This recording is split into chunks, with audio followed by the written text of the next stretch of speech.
Selamat pagi anak-anak. Hari ini kita akan belajar tentang bagaimana cara menggambarkan grafik fungsi trigonometri.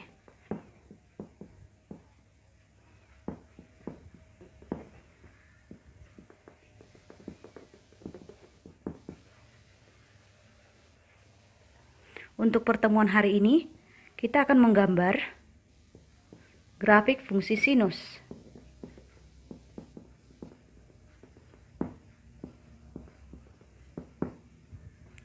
Nah, cara menggambarkannya adalah, perhatikan, pertama sekali kita buatkan dulu koordinat kartesius untuk sumbu X dan sumbu Y-nya. Ini sumbu X dalam derajat, dan ini sumbu Y.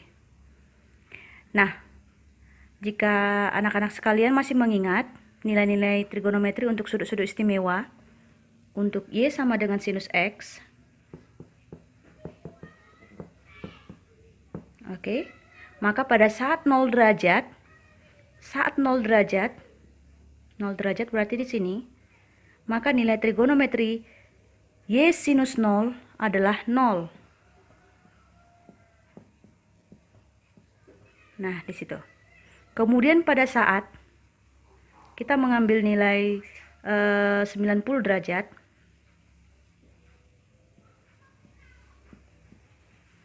oke, pada saat 90 derajat, nilai sinus 90 adalah 1. Kita misalkan 1 itu berada di sini.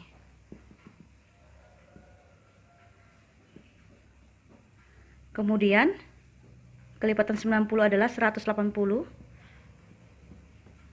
Maka nilai sinus 180 adalah minus 1. Kita ibaratkan di sini. Oh, maaf, nilai sinus 180 adalah 0. Kemudian 270 derajat sinus bernilai minus 1.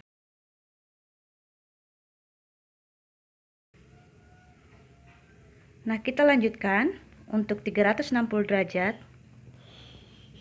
Maka trigonometri sinus bernilai 0 derajat. Nah, mari kita gabungkan titik-titik yang telah kita peroleh nilainya dengan menggabungkan dengan garis. Kita hubungkan dengan garis, maksud saya. Coba perhatikan. Nah, kita memperoleh grafik Y sama dengan sinus X. Inilah yang disebut sebagai grafik Y sama dengan sinus X. Nah, perhatikan. Nilai maksimum untuk Y sama dengan sinus X, nilai maksimum yang kita peroleh adalah 1.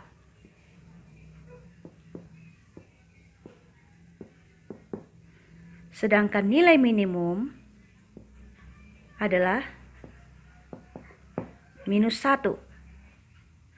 Nilai maksimum 1 diperoleh saat X-nya 90 derajat, sedangkan nilai minimum minus 1 diperoleh saat X-nya bernilai 270 derajat.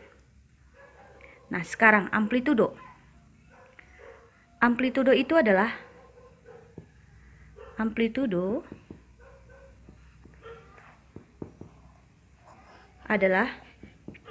koefisien trigonometri.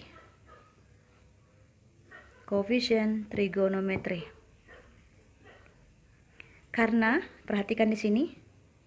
Inilah amplitudo, berada di sini posisinya.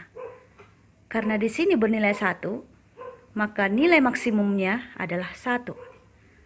Sedangkan nilai minimum adalah minus 1. Amplitudo itu adalah selisih dari nilai maksimum terhadap sumbu X, atau selisih dari nilai minimum terhadap sumbu X. Inilah yang disebut dengan amplitudo. Nah, berikutnya adalah frekuensi. Frekuensi adalah banyaknya gelombang yang terbentuk. Nah, perhatikan anak-anak sekalian, satu gelombang yang terbentuk adalah sejumlah satu gelombang, dan periode rumusnya adalah periode atau T rumusnya adalah 360 derajat per F. Karena frekuensi kita adalah 1, banyak gelombangnya adalah 1, maka periodenya adalah 360 derajat per 1 sama dengan 360 derajat. Artinya, satu gelombang itu terbentuk sepanjang 360 derajat. Jadi periode itu adalah dari sini sampai ke sini. Satu gelombang. Nah, kalau satu periode itu adalah 360 derajat, maka setengah periode adalah 180 derajat. Artinya puncak hanya 180 derajat, bagian puncak, bagian bukit maksud saya, bagian bukit 180 derajat, dan bagian lembah 180 derajat panjangnya. Oke, saya ulangi sekali lagi. Amplitudo adalah koefisien dari trigonometri. Jika amplitudonya bernilai 1, maka nilai maksimum 1. Jika amplitudonya 2, maka nilai maksimum di sini 2. Nah, bagaimana dengan frekuensi? Frekuensi itu adalah banyak gelombang. Itu ditunjukkan oleh koefisien si X di sini. Perhatikan, koefisien X adalah 1. Koefisien X adalah 1, maka frekuensi atau banyak gelombangnya 1. Oke. Seandainya di sini 2, maka gelombangnya adalah sebanyak 2. Oke, nanti akan saya berikan contoh jika yang diketahui adalah bukan Y sinus X.